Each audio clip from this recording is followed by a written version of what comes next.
तर कोकणामध्ये शिमग्याचा उत्साह हा सर्वत्र पाहायला मिळतोय। कोकणात वेगवेगळ्या गावच्या विविध परंपरा, चालीरीती, रूढी आहेत। पौर्णिमेचा शिमगा म्हणजे भद्रे शिमगे।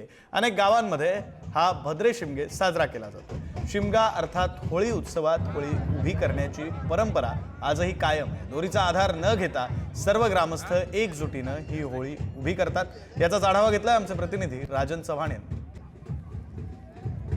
कोकणाच्या शिमगोत्सवाला वेगवेगळ्या पद्धतीच्या परंपरा, रीतिरिवाज आणि चालीरीती आहेत आणि याच चालीरीती शिमगोत्सवामध्ये आपल्याला दिसून येतात।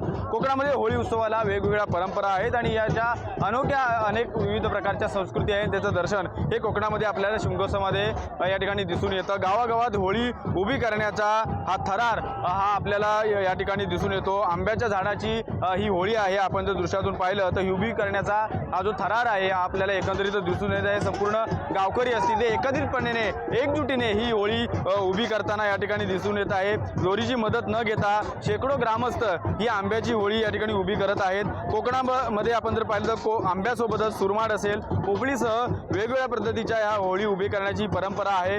होळी उभी राहिल्यानंतर पालखीची देखील होळीला या ठिकाणी 5 प्रदक्षिणा या ठिकाणी घातल्या जातात। आपण सध्या जर पाहिलं तर आंब्याची होळी उभी करतानाचा हा पूर्णपणे थरार आपल्याला दिसून येत आहे। संपूर्ण कोकणामध्ये गावकरी असतील, मुंबईतून आलेले चाकरमानी असतील, हे एकजुटीने या ठिकाणी होळी उभी करताना आपल्याला दिसून येते। कोकणच्या या एकजुटीचं दर्शन आणि परंपरा टिकवण्याचं हे अनोखं या ठिकाणी उदाहरण आपल्याला कोकणामध्ये शिमगोत्सवामधून खास करून दिसून येतं।